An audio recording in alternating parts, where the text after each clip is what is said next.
In this short lesson, I am going to introduce to you the idea of immutable versus mutable and why these big words are important. Even my native English-speaking students are possibly not familiar with these words, so I will start by defining them. Something which is immutable cannot be changed. Something which is mutable can change. It really is as simple as that.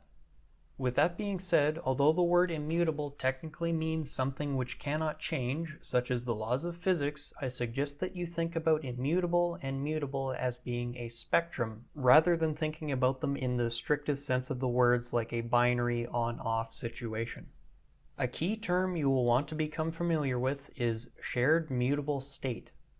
In case you are wondering, state is, in a general sense, just another word which describes information represented in a mechanical or digital computer. Like I said before, we all seem to use one word for many things and many words for one thing. There's no need to code along with me here, but please pay full attention even if this is a silly example. I am going to use the Sudoku game data model from the previous lesson. I have also created a new Java class called sharedmutableState.java and set up my main method as an execution point, as well as a class called Sudoku Checker, which helps to verify if a Sudoku puzzle is complete. So here's the situation I want you to imagine. You're building a Sudoku app and your current task is to write some code which will test different methods from the Sudoku Checker class. Because you learned from Ryan Kay to test your code frequently in part 4 of this course, you decide to create a test version of a complete Sudoku game to test against the Sudoku Checker's methods. Sudoku Checker has a method called TilesAreNotFilled, which is supposed to return false if every tile has a non-zero value. This is one of several victory conditions for a solved Sudoku game. To make sure things are working properly, you set up a debugger to see what happens. First, you see that the value stored in TilesAreFilled is false, which is the expected value, but you also decide to check the state of the Sudoku's grid. And sure enough, we see that every cell is now equal to 0. You decide to use the debugger's step-into function, which will allow you to dive into the code at the call site of a method. You see a normal two-dimensional array traversal, but it also has a line after each check that resets the value to 0. The obvious solution here is to remove the bad line of code in the problem method. However, there is actually a bigger problem with the overall design of our Sudoku game that we need to address. The problem here is that we have a mutable data model which is referenced in a number of different places. In this case, it was an external method, meaning a method defined in a different class, but this problem could even occur within the same class or even the same method. This is just one example of how shared mutable state can cause unexpected side effects.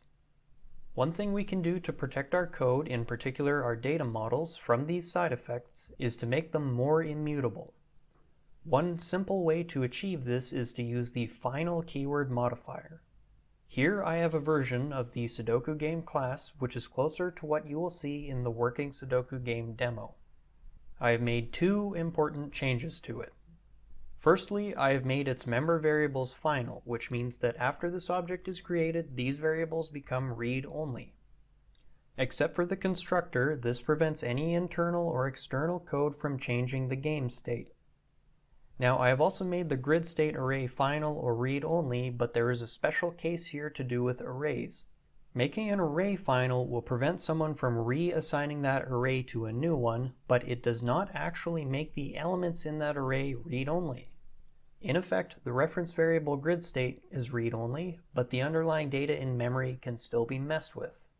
The most convenient way I could think of to solve this problem, given that I still need some way to look at the state of this array, was to make it so that every time I needed to get that state, I create a copy of the state in a new array.